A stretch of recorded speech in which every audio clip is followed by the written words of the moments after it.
네, 하시면 됩니다. 네, 안녕하세요. 민원연의 미디어 탈곡기. 드디어 우리가 D-1 이날이 올지 몰랐으나 드디어 왔다는 D-1일입니다. 그리고 오늘은 어버이날입니다. 자, 먼저 인사부터 하고요. 제가 항상 인사를 자꾸 잊어버려서요. 안녕하세요. 저는 민원연의 김원경 사무처장이고요. 미디어 탈곡기의 이장입니다. 네, 저는 민원련 배나은 활동가고 미디어 탈곡기 소리 잘 안 들리나요? 미디어 탈곡기 부녀회장입니다. 네, 청년회장 이봉우입니다.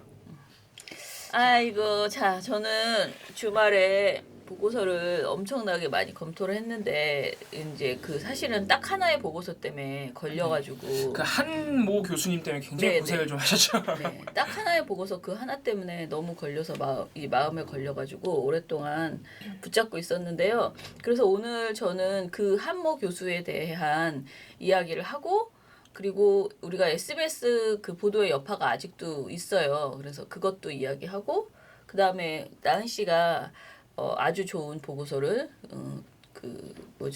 조선일보 팩트체크를 드디어 제대로 다 짚어보는 그런 보고서를 줬기 네. 때문에 그것도 이야기하고 정말 민원연 대단합니다. 예. 팩트 체크를 팩트 체크해주는 이거 아무도 안 할 겁니다 아마.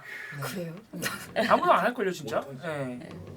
자, 그런 여러 가지 보고서들이 우리한테 나와서요. 그것들 다 이야기하고 제가 또 오늘도 이게 말을 하지만 이게 마지막 방송이기 때문에 하나 일이기 때문에 오늘 좀 길어지더라도 우리가 진짜 준비했던 것 중에서 정말 해야 될 이야기 선거 전에 감안해서 보셔야 될 이야기들은 다 하고 갔으면 좋겠다. 내일은 방송이 없나요? 그럼요. 내일 내일 선거해야죠. 절충은해요? 안 해요. 아, 다행이다. 그러면은 오늘 그 길게 해가지고 또 이렇게 잘라서 내일 뭐 업로드 그러셔도 하는- 될 것 같아요. 저는 좋습니다. 네. 그럼 그래야 될것 저도 같아요. 예. 더 하세요. 그럼 제가. 저도 방송 뉴스랑 우리 분과관은 그 TV 토론회 분석 보고서가 있는데 아주 그게 또 내용이 괜찮아요. 네. 그러면 한 해 마치고 한 해. 네, 그런 식으로 하겠습니다.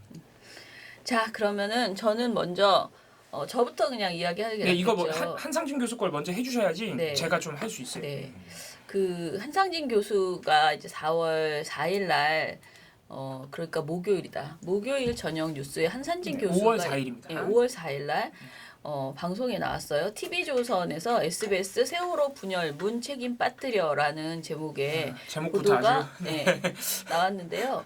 이게 이제 SBS 보도 참사와 관련해서 한상진 교수가 뭔가 자기도 할 말이 있다 하고 이제 주장을 한 거예요. 보도 자료를 냈다고 하더라고요. 그런데 한상진 교수 주장은 딱 이거예요. 자신이 예전에 여론조사 결과를 발표를 해서 그 여론조사 결과를 토대로 해서 SBS와 인터뷰를 했다. 근데 그 SBS의 세월호 특집 방송이었다고 말하고요.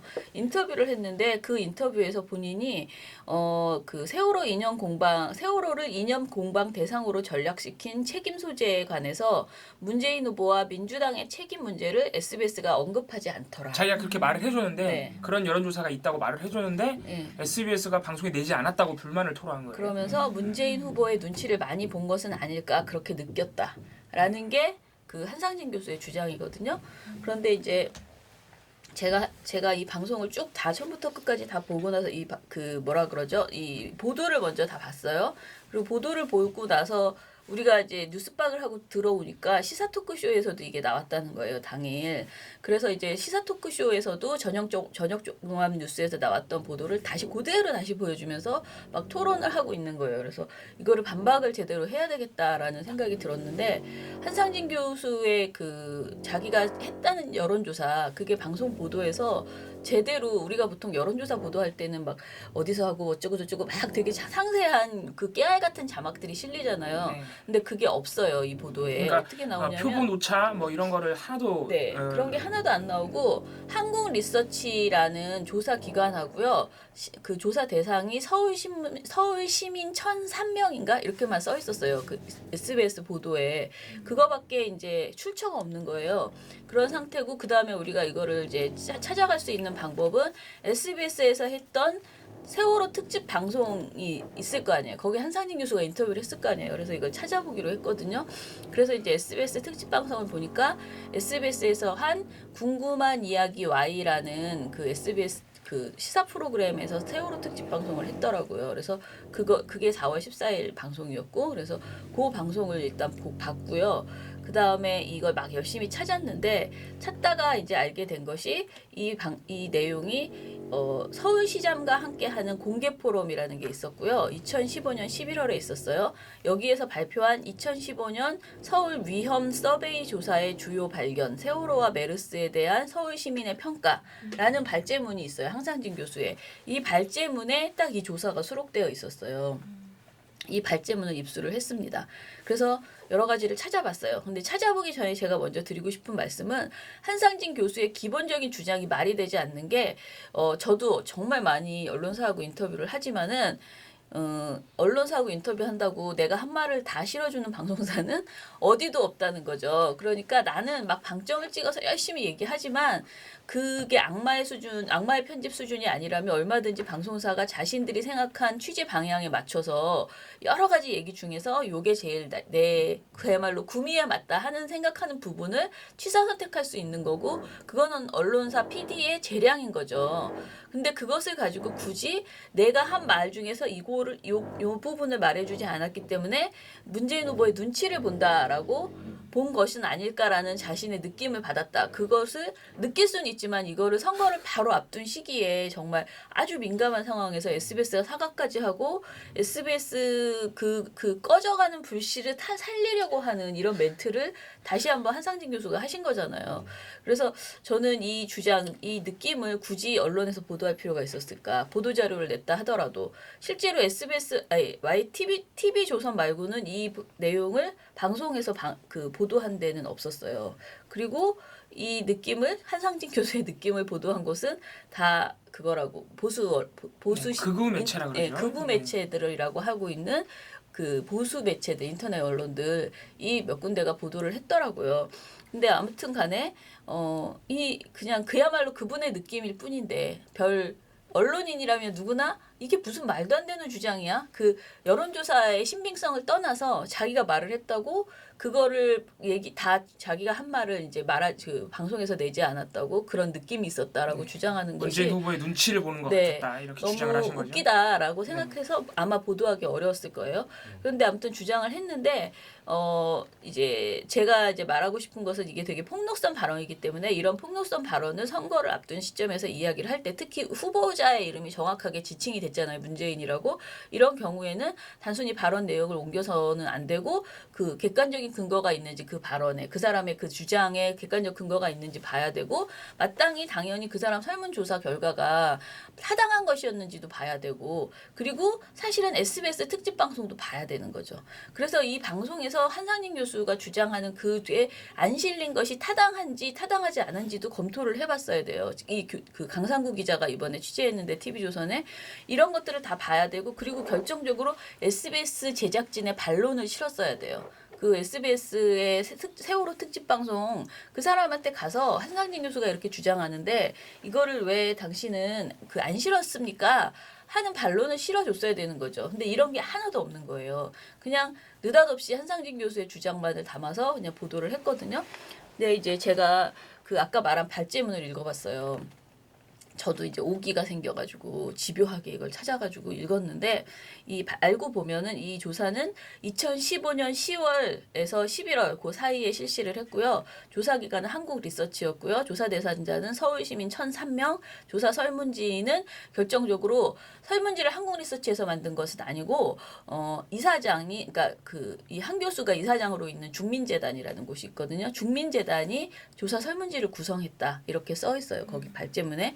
근데 이것 이외에 제가 지금 말씀드린 이 내용 이외에는 여론조사와 관련된 표본은 오차나 뭐 그런 거 있잖아요. 여러 가지 어떻게 됐느냐 이런 것들이 없어요. 그리고 다만 어떤 거를 이쪽에서 이제 했냐면은 나이가 20에서 60대 사이에 서울 시민에게 했는데 유난히 그 직장 이거 조사 방법이 다 RDD로 했더라고요. 그거는 써 있었거든요. 그래서 직장인들이 많이 했다라고 조사를 그러니까 좀 젊은 층 직장인들이 많이 조사한 것으로 나왔어요.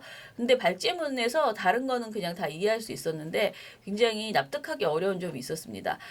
제가 사실 이거 말고도 여러 가지 그 이해할 수 없고 정말 트집 잡고 싶은 게 굉장히 여러 개 발견됐는데 이걸 너무 보고서를 길게 쓰면 사람들이 안 읽을 것 같아서 다 써놓고 날렸거든요. 그리고 딱 하나만 그냥 지적을 하자면 TV조선에서 지적한 내용이 이거거든요. 세월호 참사가 이념 공방의 소재로 전락한 책임은 새누리당이 100점 만점에 75.2점, 민주당은 77.5점이었다고 합니다.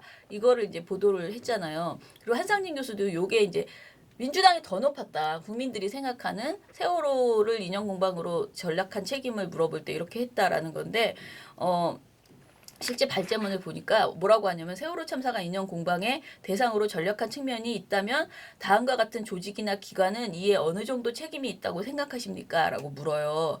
그러면서 다음과 같은 조직이나 기관의 사례가 있잖아요. 근데 그 사례가 여당, 야당, 언론, 시민단체, 유가족협의회 이거밖에 없어요. 정부와 청와대가 없어. 심지어 해경도 없고요. 네. 네. 그러니까 뭐 이런 정말 심하게 말하면 거지 같은 보고 이런 질문이 어디 있어요? 세월호 참사가 인연 공방의 소재로 전락한 책임은 누가 봐도 정부에게 있는 거잖아요. 이거는 사실은 그 모두 다 그렇게 알아. 물론 야당이 잘못한 거 있죠. 제대로 싸워주지 못하고 네. 세월호 특별법 제대로 만들어주지도 못하고 그걸 견인해내지 못한 야당의 한계가 분명히 있지만 거기에 여기 이 가장 구체적인 책임이 있다고 생각하는 곳에 어떻게 정부와 청와대가 없을 수가 있어요. 그 그러면서 유가족을 넣어놨어요. 예. 네. 그러면서 왜 이런 기관을 5개만 이렇게 해놨는지 모르겠고요. 그러니까 세월호를 이 질문 자체가 굉장히 웃기는 데다가 이러다 보니까 유가족협의회가 점수가 몇 점이 나왔냐면요. 61.2점, 100점 만점에. 그러니까 유가족협의회에서 책임이 많다고 나온 거죠. 예, 지금. 굉장히 높게 나온 거예요. 그래서 근데 만약에 정부 여당 있었으면 거기는 뭐 한 90점 나왔을 것 같아요. 왜냐하면 지금 다 높게 나왔거든요. 여당도 75.2점, 야당 77.5점, 언론 74.6점, 시민단체가 또 66.6점이에요. 거의 우리 시민단체는 뭘 잘못한 거죠? 그리고 유가족협의회가 61.2점 이런 점수가 나온 거예요. 그러니까 저는 한상진 교수가 도대체 왜 이런 조사를 했는지 이해할 수가 없어요. 그러니까 이 사실은 가장 근본적인 거는 이 질문 자체가 문제가 있어요. 세월호 참사가 인연 공방의 대상으로 전락했다라고 단정한 거잖아요. 그리고 이것을 물어봤어요. 먼저 이것을 너는 전락했다고 생각하느냐고 물어보니까 이것도 한 68점 전 시민에게 물어보니까 68점 정도가 그렇다라고 대답을 하니까 그러면 너는 그 원인이 누구라고 생각하느냐 하면서 이걸 물어본 거거든요. 그래서 이거 전체가 굉장히 잘못된 프레임이다. 왜냐면은 이 SBS가 만들었다는 방송 있죠. 특집 방송. 그 방송을 먼저 보시고 이 조사를 했으면 더 좋았을 텐데 뭐 그거 불가능하고 방송은 요번에 된 거고 그 방송에서 뭐가 나오냐면 왜 세월호가 인연 공방의 대상으로 전락하는지를 사실은 제대로 보여줘요. 그래서 김기춘이 그러니까 김영한 민정수석의 그 책을 보면 수첩을 보면 거기에 세월호 관련한 내용들이 나오잖아요. 그런 것들 이렇게 보여주면서 유가족의 책임으로 돌려라. 그리고 인양은 안 된다. 뭐 이런 정부 부담은 안 된다. 뭐 이런 메모들이 있잖아요. 그걸 보여주면서 그때에 맞춰서 뭐라 그러죠? 폭식투쟁이라든가 그런 어떤 반대 여론들 있죠. 그런 게 갑자기 확 커지는 그런 분위기를 쫙 보여주면서 SBS 방송에서 이념 공방으로 전락한 게 계속 슬퍼하고 그랬던 정부 여당이 갑자기 방향을 바꿔서 이것을 야당의 정치 공세 또는 유가족의 어떤 말도 안 되는 도를 넘어서는 요구로 이렇게 공격하기 시작한 그 시점을 쫙 보여주면서 그렇게 언론이 흘러가니까 결국은 사람들도 이런 생각을 하게 됐다. 그런 거를 이렇게 보여주거든요. 근데 그런 정도의 시기에 이 여론조사가 나온 거예요. 이게 왜냐면 2015년 10월이기 때문에 이미 사람들이 지쳐있는 세월호에 대해서 굉장히 뭔지 모르지만 그냥 이제 그만했으면 좋겠어라는 생각을 하는 사람들이 일반 시민들 사이에 많아지고 그것이 그 시민을 탓하는 게 아니고 그런 어떤 여론 공작 속에서 언론이 이미 그런 보도들을 많이 했고 그런 상황에서 나온 조사라는 거죠. 근데 그런 시기에 굳이 이런 조사를 할 필요가 있었는지 이 질문 자체가 굉장히 그 프레임에 딱 맞춰서 그 프레임을 입증하는 것 같은 그런 조사였다라는 저는 그런 생각이 들었고요. 그래서 기본적으로 이 조사를 안 실어준 SBS는 타당하다라고 저는 생각을 한 거예요. 이게 작가나 PD가 이 조사를 제대로 읽어봤다면은 이건 실히 부당하다. 이건 좀 부적절한 여론조사다. 그러니까 전체 말고 제가 지금 말씀드린 요 부분은 특히 문제가 있다라고 해서 이것을 안 실어주는 것은 오히려 저는 제가 PD였다면 뭐 이런 조사를 했냐고 오히려 따졌을 거예요. 왜냐면 이걸 읽어봤을 거 아니에요. 서류를 그러니까 먼저 받아보고 먼저 이걸 만드신 분은 지난번 백남기 농민을 그것이 알고 싶다를 만들었던 그 PD분이 이번에 이 세월호 특집 방송 만드셨어요. 그래서 사실은 굉장히 내용이 좋더라고요. 다시 보니까 이렇게 좋은 내용을 우리가 못 봤구나. 다시 막 불씨를 살려서 보게 해야 되겠다라는 생각이 드는. 그러니까 인양이 되면서 우리가 그러니까 세월호가 돌아온다. 그런데 세월호와 함께 반드시 우리에게 돌아와야 될 것은 이것이다 하면서 그동안의 잘못된 프레임들을 이렇게 딱 정리하는 그런 방송이었거든요. 근데 그 방송에 본인이 주장하는 민주당과 문재인 후보를 탓하는 그 내용이 들어가지 않았다고 이렇게 선거 하루 며칠 앞두고 이런 얘기를 하신 분의 그 의도가 저는 너무나 정치적이다라고 마침 또 생각하고요. SBS 파문이 일고 하니까 네. 물타기 하는 식으로. 그리고 이제 제가 두 번째 문제 삼는 거는 뭐냐면 한상진 교수가 보도에서 뭐라고 나오냐면 민주통합당 대선평가위원장으로 나오고요. 서울대 당연히 서울대 명예교수라고 나옵니다. TV조선 보도에서. 그러나 그는 국민의당 공동창단준비위원장이었어요. 그래서 심지어는 TV조선 방송에서도요. 국민의당의 로고 앞에서 초록색 잠바를 입고 말씀하시는 장면이 계속 나오거든요. 근데 그거는 그냥 휙휙 지나가면서 한상진 의원이 나올 때 이렇게 한상진 교수가 나올 때 그 멘트하는 장면이 휙휙 지나가면서 나와요. 그런데 왜 보도에서 국민의당의 창단준비위원장이었다는 것을 말하지 않냐고요. 그냥 민주통합당 대선평가위원장을 맡았었다라는 아주 과거에 이전 한 4년 전이죠. 그 시기에 그것만 알려주고 지금 당장 2016년에 가장 최근에 국민의당 창당위원장이었던 걸 언급을 안 해주면 시청자는 한상진 서울대 명예교수가 저런 말을 한다. 그것만 또 되게 객관적으로 받아들일 수 있잖아요. 심지어 이 사람 민주당 출신이야. 네. 민주당 출신이 민주당을 까니까 객관적으로 하고 느낄 수 있죠. 그렇게 느낄 수 있잖아요. 그래서 이것은 국민을 속이는 행태다. 그래서 TV조선 보도가 바람직하지 않았다라고 이렇게 생각이 들고요. 자, 이 보도를 TV조선에서 이제 5월 4일날 보도를 했고 그 다음에 또 다시 이제 시사 토크쇼에서도 했어요. 근데 시사 토크쇼에서는 그냥 다시 한번 그 보도를 굉장히 자기네 열심히, 보도. 자기네 아까 자기네 말한 보도. TV조선 보도를 보여준 다음에요. 또 주절주절 막 이야기를 합니다. 근데 사실 그 시사 토크쇼에서 얘기한 거는 좀 더 이렇게 자막 처리를 뉴스보다 좀 더 자세히 해서 한상진 교수 말들을 좀 더 많이 보여줬다는 것 정도 이상은 사실 없었고요. 제가 보기에는 똑같이 마찬가지로 국민의당 국민의당 관련된 이야기는 하지 않고 그냥 굉장히 객관적인 이야기로 이렇게 처리했다는 것 그거 이해는 없었고 뭐 토론자들이 이야기는 하지만 특별히 그렇게 큰 문제가 있지는 않았어요. 자, 어찌 됐든 이 한상진 교수 이외에 봉우 씨가 이번 주에 있었던 SBS 관련된 뒷이야기들 더 있는지 그걸 좀 얘기해. 제가 바로 해요? 네. 저는 SBS만 특별히 하는 건 아니고요. 네. 포함해서 지금 아주 갖가지 재미있는 문재인 후보 관련 문재인 의혹 보도들이 갑자기 엄청 또 집중이 되고 있는데 네. 선거 막판에 네. 그 상황을 좀 말씀드릴게요. 그래서 그러니까 5월 4일 상황부터 말씀드리면 TV조선이 방금 김원경 차장님께서 말씀하신 그 한상진 교수 보도뿐만이 아니고 SBS 관련 보도가 그날 당일만 2건이 더 있어요. 그러니까 그날 보도가 3건이에요, 3건. 네. 3건인데 아까 그 말씀하신 한상진 교수의 주장을 옮긴 보도 말고 나머지 2건은 이제 어떤 보도냐면은 이게 이제 MBC랑 TV조선이 계속 반복하고 있는 행태인데 자유한국당, 국민의당 주장을 그냥 쓱 나열을 해요. 그리고 정치적 공방으로 처리해버려요. 네. 예를 들어서 자유한국당이 항의 방문했잖아요, SBS를. 항의 방문해서 왜 이 보도를 이렇게 막 지우고 그러느냐, 문재인 후보의 압박이 있었던 거 아니냐, 막 이런 식으로. 그리고 물론 이제 SBS를 항의 방문했던 그 의도 자체는 뭐냐면요, 이게 굉장히 웃긴데요. 그 SBS의 오보를 자유한국당과 국민의당이 사전에 공동 기획해서 SBS에 넘긴 것이다. 네. 이제 이런 그 어떤 낭설이 돌고 있잖아요. 그래서 자유한국당이 자기네들도 가짜뉴스의 피해자다. SBS 때문에 왜 피해를 봤어요? 그런 가짜뉴스가 돌고 있다는 게 그냥 자기네가 피해라는 거예요. 그래서 공동기획사. SBS는 왜 간 거야? 그래서 그거를 SBS에 항의하러. 그걸 왜 SBS가 그러니까 말도 안 되는 짜뉴 거죠. 쓰면 네. 그러니까 말도 아니죠. 그 말도 안 되는 거죠. 가짜 뉴스의 진원지를 가서 항의를 해야지. 그러니까. 그렇게 이제 TV조선은 그런 자유한국당이 SBS 항의 방문에서 했던 주장들, 민주당이 압박을 넣었다 이런 주장, 이것도 SBS가 아니라고 분명히 했거든요. 그런 것들, 또 국민의당의 또 똑같은 주장 이런 거를 그냥 쓱 받아쓰고 아 이런 공방이 일어나고 있다. 그럼 민주당은 아니라 그랬고 SBS도 아니라 그랬다 하고 보도가 끝나버려요.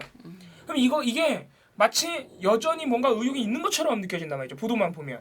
굉장히 잘못된 보도입니다. 지금 그런 보도가 MBC, TV조선에서 유난히 굉장히 많이 나오고 있고 채널 A는 보도를 안 해요. 아예. 채널 아예 보도를 안 하고 있고 사실 다른 방송사 KBS, MBN도 비슷합니다. 그런 행태는. 근데 보도는 그러니까 2일, 3일에 걸쳐서 그런 보도가 좀 나오다가 4일부터는 안 하거든요. 이제 다른 방송사들도. 네. 근데 유난히 MBC, TV조선만 계속 보도를 내고 있는 거예요. 하루에 3건씩 막. 그리고 이제 JTBC만 좀 객관적으로 상황을 잘 전달하고 있는 상태고. 그리고 죄송합니다.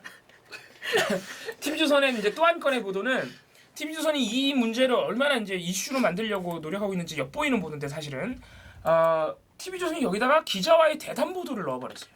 이게 무슨 이 기자와의 대담 보도는 기본적으로 통상적으로 이제 방송 보도가 1분 30초 정도인데 대담을 하면 기본적으로 한 3분 넘어가요. 기자하고 대담을 나눈다는 거는 이게 아주 중요한 이슈라서 구체적으로 상황을 분석하고 전달을 해야 된다는 의미거든요. 뭔가 가치 판단도 막 하고요.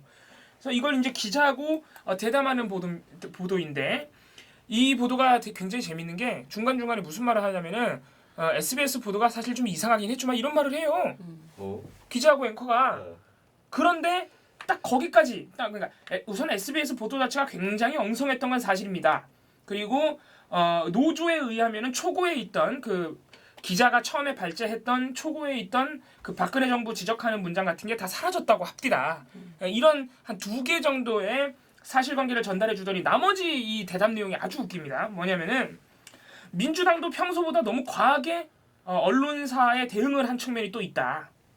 민주당이 과하게 했대요. 네, 민주당이 과하게 했고 또 언론 탄압 공방으로까지 지금 확산이 되고 있다.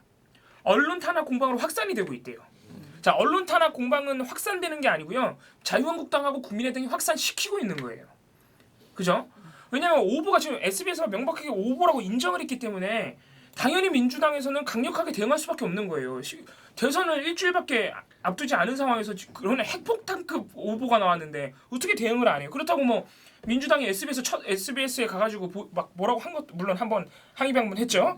항의 방문해서 그때 뭐라고 한 것도 아니에요. 취재원이 도대체 누구냐? 따져 물은 거죠. 근데 이게 마치 진짜로 언론 탄압 공방이 있는 것처럼 이렇게 말을 하고 또 문재인 후보가 항의만 할 것이 아니라 스스로 세월호 국론 분열에 기여했다는 시민평가의 입장을 밝혀야 한다. 뭐요? 자, 이거 어디서 나온 주장이었죠? 아까 말씀하신 한상진 교수의 주장. 문재인 후보가 세월호 때문에 시민들 국론이 분열됐다는 데서 책임을 느끼고 거기에 해명을 해야 된다. 이런 지금 물론 이거를 한상진 교수가 이렇게 주장했다.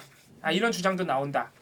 이렇게 하면서 그러니까 처음에 보도 앞부분에서 기자하고 앵커가 SBS 보도 문제점 한 두 마디 정도 딱 지적하고 나머지 보도 내용은 다 뭔가 민주당의 책임이 있는 것처럼 하고 보도가 끝나버려요. 아주 재밌는 보도입니다. 그래서 TV조선하고 MBC는 거의 지금 마음을 먹은 상태다. 그러니까 제가 볼 때는 거의 대선 마지막 이 막바지에 거의 그 지푸라기라도 잡는 심정으로 지금 이 SBS 보도 문제를 물고 늘어지고 있다. 이렇게 봤습니다. 근데 이게 이제 목요일 보도인데 금토일에는 또 보도가 잘 안 나왔습니다. 포기한 것 같아요. 그래도 네. 그래도 MBC, TV조선 그래도 보도해요. 그래도 한 건은 나왔어요. 정치적 공방 형식으로. 또 자유한국당, 국민의당, 민주당 주장 이렇게 읊어주면서 보도가 끝나는 즉 그런 상황이고요. 그리고 이게 지금 문재인 후보를 이제 소위 말해서 까는 보도들이 갑자기 그러니까 물론 갑자기 아닙니다. 이제 꾸준히 하는 방송사들이죠. MBC, TV조선은 이 선거 막바지 아주 많이 나오고 있는데 또 하나가 뭐냐면은 같은 날입니다. 5월 4일 목요일 날 국민의당이 이것이 아주 지금 거의 제가 볼 때는 망신으로 귀결될 가능성이 굉장히 큰 5월 4일 날 국민의당이 문준용 씨의 측근이라 그러면서 음성 파일을 하나 공개했어요. 유학 시절에 같이 뭐 했던 사람이라고. 그게 뭐냐면은 문준용 씨가 나한테 말하길 아버지가 한국 고용정보원에 쓰면은 이력서만 쓰면 아무렇게나 쓰면 된다 그래서 썼다. 그랬더니 진짜로 됐다.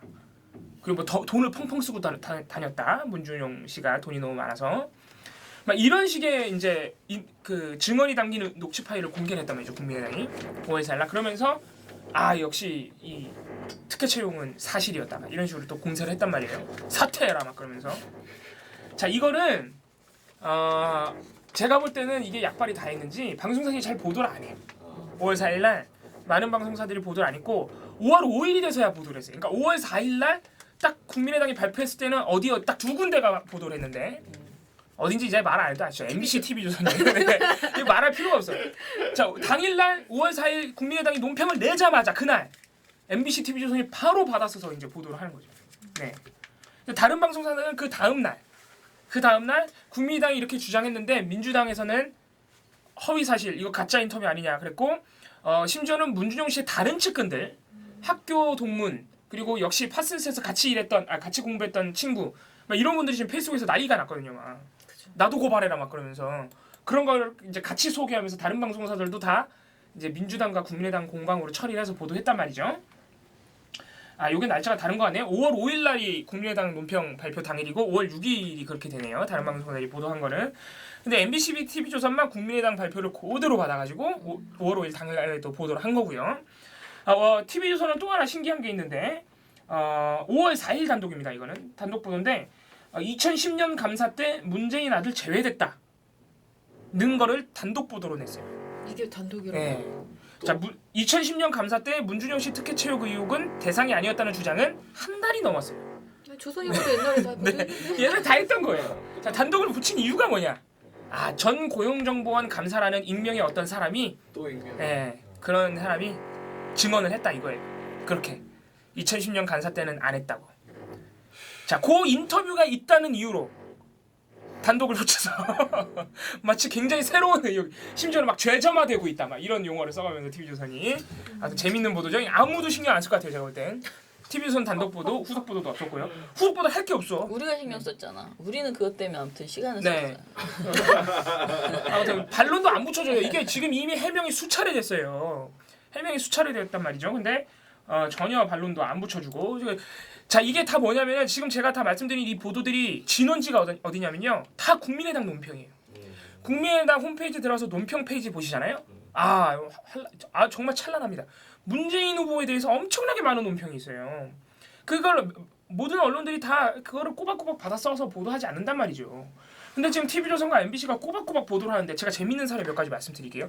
MBC는 뭘 보도했냐면은 지난 1일에 문재인 후보 유세 차량이 불법 유턴을 했다. 요걸 보도했어요. 황제 의전 아니냐. 심지어 경찰이 그 유턴하는 걸 막 봐줬다. 자, 이게 어디서 나온 거냐? 국민의당 논평에서 나온 겁니다. 자, 그리고 또 하나. 이건 MBN이 보도한 건데 그러니까 지금 방송사들이 다 국민의당 논평을 좀 받아쓰는 경향이 있는 거예요. 또 하나는 뭐냐면은 민주당이 고 신해철 씨의 그대에게라는 노래를 무단으로 사용했다. 고 국민의당이 주장했다. 이것도 뭐냐면은 국민의당 논평이에요. 근데 이거는 사실 논란이 끝난 문제인 게 민주당이 해명을 했어요. 우리가 그게 국민의당이 신해철 씨에게 공식적으로 받아서 선거 그 유세용으로 쓰고 있는 노래래요. 근데 민주당은 공식 선거 운동 기간 시작되기 전에 우리가 홍보 영상을 만들었는데 문재인 후보 홍보 영상을 한참 전에 만들었는데 그때 고 신해철 측에서 써도 된다 그래서 영상의 엔딩 부분에 들어간 노래예요. 그래서 문재인 후보 유세 차량에서 그 노래가 나올 때는 선거 유세송으로 나오는 게 아니라 그 영상 문재인 후보의 그 동영상 보여줄 때 끄트머리에 그게 그냥 나오는 거예요. 그리고 국민의당 그게 싫은 거죠. 자기네 노래니까. 그래서 쓰지 마라 그거예요. 그 영상도 쓰지 마라. 그 신해철 그대에게 나오는 부분은 쓰지 마라. 그래서 민주당이 미안해. 이거 쉽게 말하면 이거 미안해 안 쓸게 그러고 끝났어요 그냥. 그런데 이걸 그 부분은 이제 안 쓰기로 한 거죠. 어쨌든 고 신해철 측에서 국민의당 유세송으로 쓰게 해주셨으니까. 민주당이 미안하다 몰랐다 우리가 그 영상 끝부분에 그 노래가 들어갔다는 걸. 그래서 안 쓰기로 하고 일단락이 됐단 말이에요. 그것도 이제 국민의당 논평이 나와서 또 보도를 해주고 지금 이런 상황이 계속 반복되고 있는 거예요. 그러니까 선거 막바지에 MBC TV조선을 중심으로 국민의당 논평을 너무 꼬박꼬박 보도하는 그 사례들이 너무 많다. 특히 그 사례는 전부 문재인 후보 비판에 집중돼 있다는 거죠. 이게 일례로 어떤 게 있냐면은 지금 문재인 후보 비판 보도, 논란 보도만 굉장히 많이 나오고 있는데 TV조선하고 MBC요. 그런데 지금 그런 뭐 불법 유턴 이런 거하고 비교할 수 없는 논란이 어디 있냐면 홍준표 후보한테 있어요. 아마 보셨을 텐데 홍준표 후보가 지금 제주도와 안동에서 지적 장애인들을 유세 및 사전 투표에 동원을 했어요. 지금 이게 아직은 정황 및 의혹 보도지만은 거의 증거가 확실해요 지금. 이게 오마이뉴스 단독 보도인데 심지어는 어떤 일까지 벌였냐면 안동에서는 그 이제 지적 장애인들 그 보호센터가 있잖아요. 거기서 사전 투표에 어떻게 하면 2번 홍준표 후보를 찍을 수 있는지 훈련을 시켰어요. 지적 장애인들에게. 그 훈련시킨 기표용지가 발견됐어요. 한 20장 정도가. 2번에 다 찍혀 있겠죠 당연히. 이거 사실 이거 따지고 보면 일단 엄청나게 잘못된 행태고 선거법 위반이기도 하고요. 지적 장애인을 동원해서 훈련까지 시켰다는 점에서는 거의 인륜에서 어긋난 행위죠. 2번을 찍게 하려고. 그래서 상당히 지금 이게 엄청나게 큰 문제인데 이거를 국민의당도 이것 때문에 논평을 썼어요. 홍준표 후보 그러지 말라고 아주 잘못된 행태라고. 근데 또 그건 보도를 안 해줘. 똑같이 국민의당이 논평을 썼는데 아무도 보도 안 해요. JTBC가 딱 한 건 했어요. JTBC가. 이렇게 그렇다고 해서 JTBC가 문재인 후보 논란을 또 보도 안 하는 건 아니에요.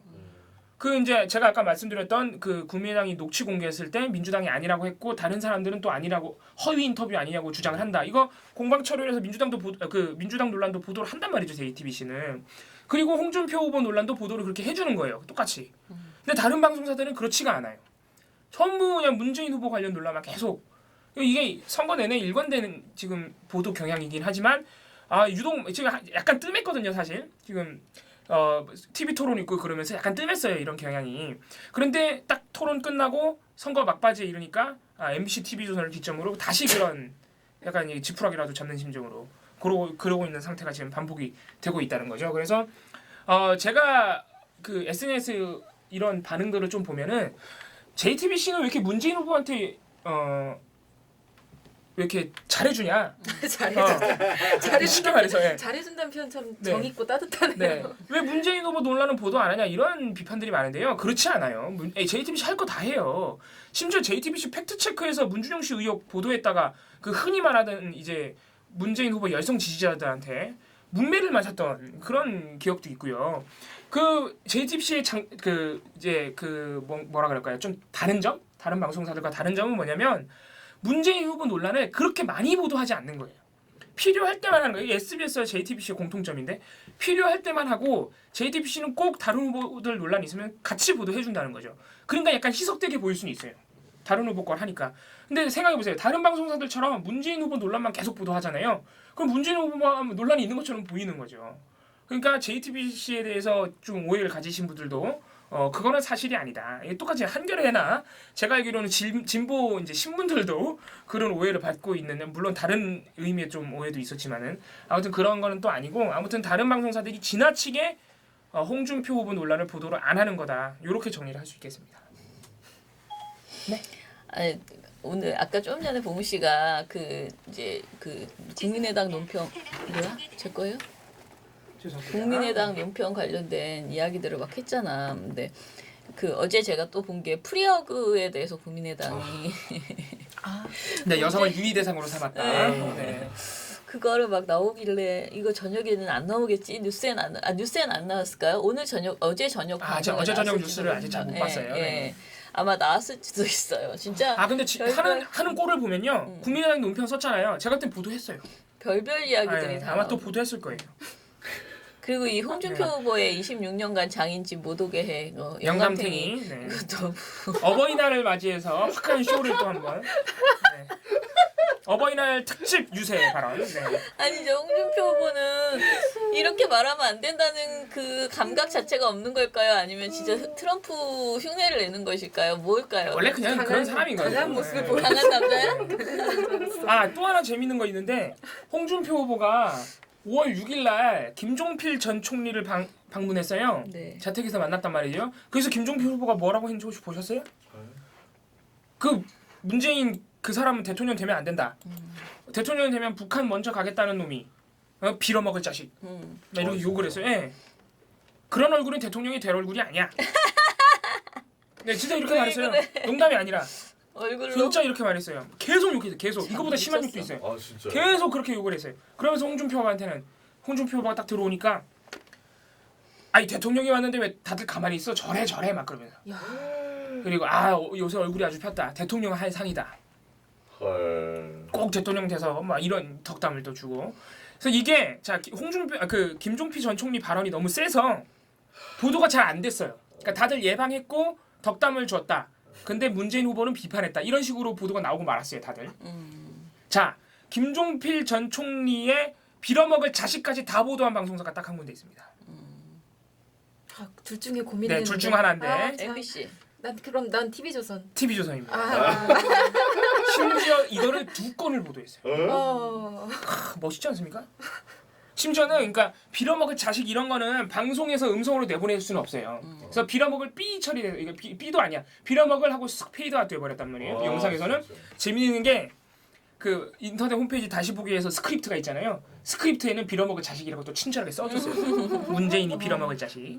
와. 아주 제가 볼 때 TV에서는 정말 재밌는 방송사예요. 아, 방송으로 못 봤으면은 우리 홈페이지에 들어오면은 김종필 전 총리가 문재인 후보를 빌어먹을 자식이라고 한 거를 보라 이거지. 아이고. 또 한 건의 보도. 김종필 전 총리가 그동안 했던 문재인 비난 발언 싹 모아가지고 또 한 건 보도해주는 아주 재밌는 지금 행태가 TV조선이 막바지에 아주 지금 요새 악셀의 달 많이 밟고 있어요. 막바지에. 네, 아무튼 뭐 그러고 있습니다. 네. 네, 확실하게 어떻게 좀 아무튼 TV조선. 네, TV조선하고 MBC. 예. 자, 그러면 신문? 그 예. 신문을 할까 말까 계속 고민을 하다가 이건 도저히 해야 될 것 같아서. 네. 그러니까 오늘 아침 신문 찾아본 게 원래 D1, 그러니까 하루 전날이면 보통 신문들이 유권자들한테 어떤 후보를 뽑아야 된다 이렇게 약간 메시지를 주잖아요. 네. 유권자들을 향해서. 그래서 신문들이 어떤 메시지를 주는지 한번 쭉 봤는데 사실 보면은 경향 한겨레 한국 같은 경우는 정말 원론적인 얘기만 해요. 표 하나의 가치가 얼마나 소중한지 생각해서 잘 뽑아라 그 정도 얘기를 하고 그리고 굳이 하나 더 붙이자면 뭐 노숙인들이라던가 그런 사람들에 대한 뭐 고민도 한번 해보자 막 이런 정도 얘기를 한단 말이에요. 그리고 굳이 노골적으로 얘기한다면 자유한국당은 자격이 없다. 뭐 그 정도 얘기를 합니다. 근데 조중동은 약간 또 적극적으로 유권자들한테 얘기를 하는 것들이 있어요. 근데 그 중에서 가장 노골적이었던 건 사실 오늘 동아일보였거든요. 기가 막힌 칼럼이 하나 있습니다. 김순덕 논설 주간이 오늘 활약을 해주셨는데요. 네, 오랜만에 나오셨네요. 네. 제목이 한국과 프랑스 대선을 보는 외신들 시선이에요. 근데 이건 지면 제목인데 요거 온라인판 제목이 달라요. 친북 정권 재림 예견한 외신들 시선. 같은 기사인데 제목을 이렇게 온라인판으로 친북이래. 네, 바꿔놨습니다. 이 얘기, 그러니까 내용을 보면 뭐냐면 지금 해외 언론들은 이미 문재인 후보가 될 것으로 예견을 하고 있다. 근데 그거는 사실 대부분 그런 예측들이 많이 나오고 있죠. 근데 김순덕 논설주간은 아직 안 끝났다. 라는 얘기를 하고 싶은 거예요. 그러면서 어떤 얘기를 하느냐. 계속 문재인 얘기를 하면서 개성공단 20대 확대부터 강조하는 문재인을 북한은 쌍스 들고 환영할 것이 분명하다. 이런 얘기들이 이제 기사 내내 쭉 나오고요. 그러니까 중국과의 관계를 문재인 후보가 리셋을 하고 외교안보 정책을 이제 새로 하면 된다라고 얘기했더니 르펜이 러시아와 관계 개선하자는 것과 비슷한 소리 아닌가. 이런 얘기를 합니다. 르펜은 다들 아시겠지만 프랑스 대선 주자인데 극우 정당 아주 극우 정당의 후보죠. 나치즘과 비슷한데. 그리고 러시아와 굉장히 밀월 관계를 가지고 있고 네. 이것 때문에 뭐 소문으로는 러시아가 대선에 개입하려고 했었다라는 소문까지 돌 정도였었죠. 근데 이거를 지금 문재인 후보와 중국과의 관계에 대한 이야기를 르펜과 러시아의 관계하고 지금 빗대서 얘기를 한 거예요. 순식간에 문재인 후보를 나치스트로 만든 거예요. 그렇죠. 네. 거의 그에 준하는 네. 후보로 칩을 한 거고 이 칼럼의 마지막 단락은 이래요. 그래도 다행인 건 대선의 진짜 투표가 내일이라는 사실이다. 영국 BBC는 문재인이 대통령 되면 망명해야 한다는 탈북자들을 소개하며 한국의 대선이 먹고 사는 문제가 아니라 죽느냐 사느냐의 문제라고 와우. 했다. 바라건대 문재인이 바뀔 수 없다면 외교안보 브레인이라도 바꿨으면 한다. 아니면 유권자들이 생각을 바꾸든지. 이게 마지막 문장입니다. 칼럼에. 유권자들이 생각을 바꾸긴 해야죠. 이게 대선 바로 전날 어떤 한 대박이다. 신문의 논설주간이 칼럼으로 이런 말을 한다. 대놓고 찍지 말라고. 대놓고 이거는 그냥 야 문재인 찍지 마라는 말을 하고 있는 거예요. 네. 근데 이 정도로 하고 있다. 본인도 유권자니까 좀 생각을 바꾸셔야 될 것 같아요. 네. 안 바꿔야죠. 기대하지 않습니다. 전 거의 선거 개입성. 근데 이거는 뭐 그냥 그 정도고. 그리고 동아일보는 오늘 사설로 선거 과정 해소 안 된 문 아들 특혜 의혹이라는 걸 또 내놨고요. 열심히들 하네요. 네.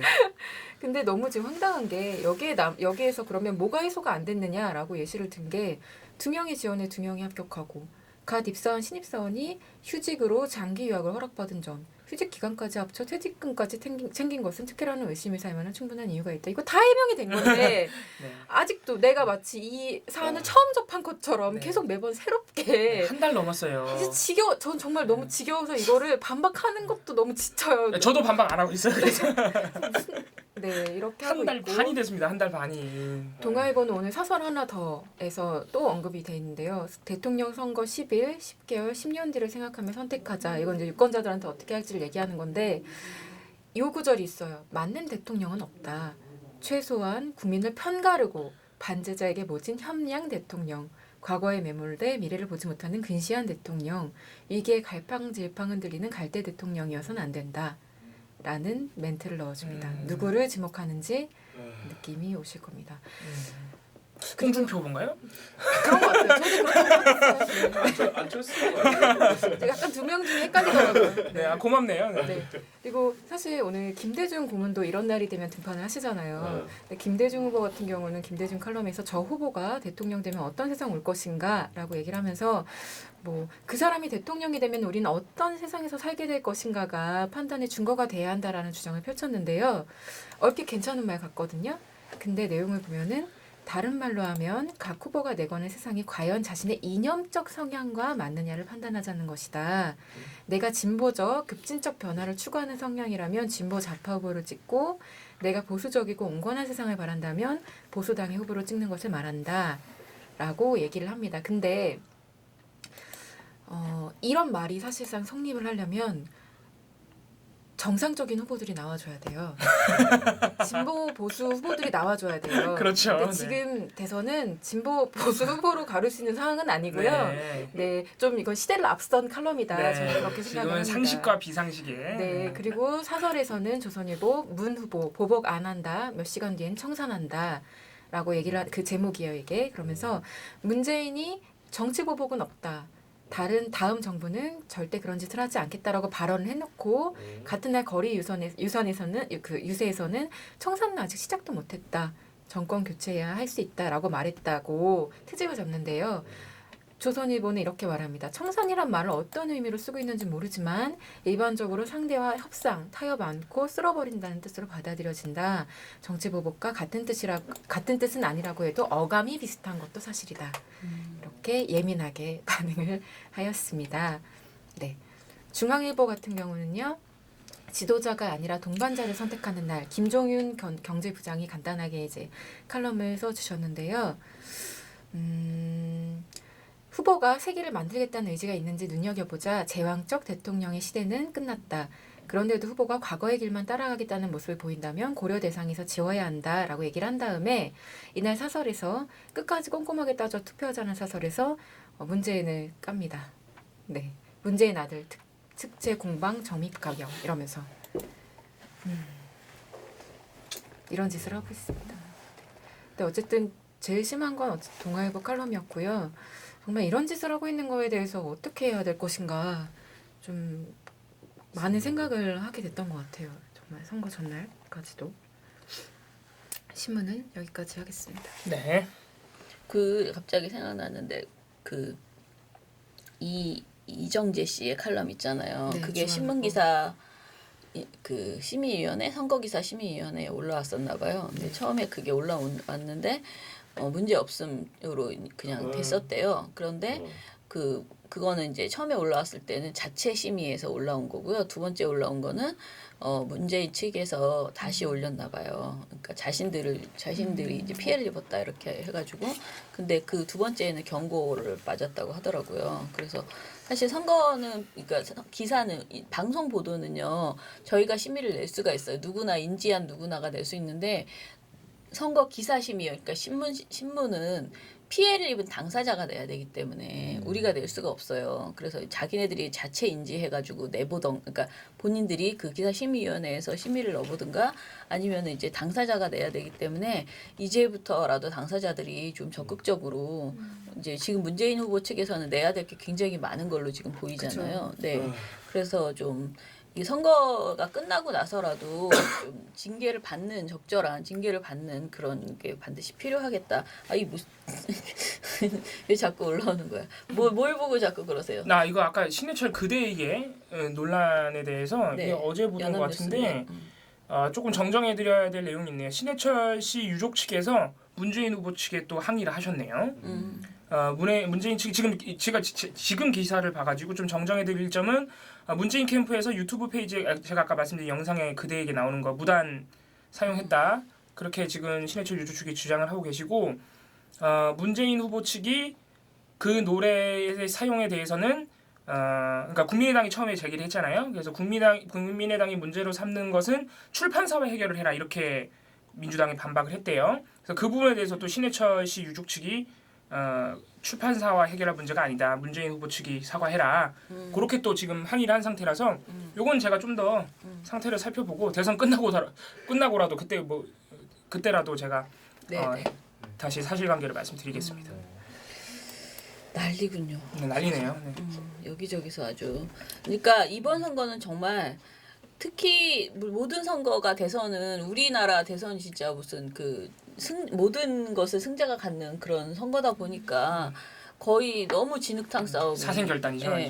벌어지고 있는 것 같은데 그러다 보니까 이제 마지막 네거티브 그 보도들이 너무나 많이 나오고 있어요. 그래서 제가 지난주에 거기에서도 얘기했는데 정관용의 시사잡기에서도 말씀을 드렸었는데 그 선거 보도에서 폭로성 보도 이게 마치 여론조사 보도처럼요. 특정 시기서부터는 하지 말아야지 되는 그런 시기가 저는 있다고 생각을 하거든요. 그게 지금부터 나오는 폭로는요. 그러니까 한 5일 최소한 한 열흘 전부터 나오는 폭로는 폭로를 입증할 수 있는 방법이 없어요. 그것에 대한 반박할 시간이 없어요. 그러니까 특히 오늘 만약에 누가 뭘 폭로했다, 말도 안 되는 폭로를 한다. 그것이 사실이든 아니든 보도를 하는 것이 어떤 영향을 줄 것인가. 그러니까 절대로 회복할 수 없는 그런 상황이 벌어지는 거예요. 그래서 폭로성 보도를 하는 데 있어서 마지노선이 있다라는 것이고요. 제가 이번에 브리핑에 담은 거는 KBS 선거보도 준칙을 얘기를 했거든요. 거기에 이제 폭로성 주장의 처리라는 조항이 있어요. 8조에. 근데 이 폭로성 주장이 있을 경우에 당연히 우리가 상식적으로 생각하는 사실관계 여부를 확인하기 어려운 경우에는 또는 인신공격성 비방일 경우에 또는 명예훼손이 확실시되는 경우에는 보도하지 않는다. 다만이 문제인데 항상 이것이 국민의 이익에 부합하다고 판단되면 법률 전문가의 자문을 받아 보도할 수는 있다라고 되어 있어요. 그러나 혹여 폭로한 내용이 거짓으로 밝혀지거나 구체적 근거가 없는 경우에는 당연히 빨리 그것을 이제 처리를 해야 되죠. 그리고 밝혀야 하고 그 다음에 선거일 전날든 선거가 임박한 시점의 폭로에 대한 보도 여부는 신중하게 판단해서 처리하라라고 되어 있습니다. 근데 신중하게 판단하는 기준이 특히 폭로한 내용의 사실 여부를 확인할 수 없거나 그리고 선거일 투표 개시 시작까지 폭로 대상자의 반론 기회가 부족하다고 판단할 경우에는 보도하지 않는다. 이게 원칙이거든요. 그래서 지금 상황에서 지금 별별 이야기들이 막 다 나오고 있는데 예를 들어 문준용 씨 관련해서 지금부터 뭔가가 나올 수도 있는 하도 지금 국민의당의 행태가 너무 더 나올 것도 없는데 더 있다고 좀 전에 그런 인터뷰가 그런 전화나 증언이 더 있다고 하는 국민의당 논평도 나왔어요. 좀 전에. 그러니까 계속 이어져서 나올 텐데 저는 SBS 오보 사태를 다시 한번 다 점검해야 된다. 사실 아까 TV조선이 별것도 아닌데 전직 감사 뭐죠? 그 고용정보원 네, 감사를 감사. 데려다가 인터뷰. 그 익명의 인터뷰를 넣으면서 다시 그 재점화하느라고 문준용 씨 의혹을 다시 꺼냈잖아요. 근데 그 보도는 SBS 보도와 사실 다를 바 없다. 왜냐면 그렇죠. 결국은 익명의 인터뷰 하나 집어넣고 맞아요. 예. 그리고 계속 떠버리는데 내용이 없다. 새로운 의혹을 예. 제기한 것처럼. 네, 그런 점에서 지금 그런 보도들이 계속 이어지고 있고, 그리고 게다가 그것을 악용해서 계속 보도를 확대 재생산하고 있고, 제가 아까 이제 그 한상진 교수 이야기만 하느라고 하다가 그냥 집어넣었는데요. 그 한상진 교수 이야기 말고 SBS 보도를 가지고 그 시사 토크쇼에서 악용하는 경우들도 너무나 많아요. 근데 그 중에서 제일 제가 황당했던 거는요, 그 홍준표 후보가 돌아다니면서 하는 말이요. 진짜 장난이 아니에요. 그러니까 홍준표 후보가 그 8시 뉴스 쫙 없애겠다 했잖아요. 근데 그 말만 문제가 아니고 저는 이거를 TV 그러니까 채널 A에서 처음 봤거든요. 근데 채널 A 보도를 보면요.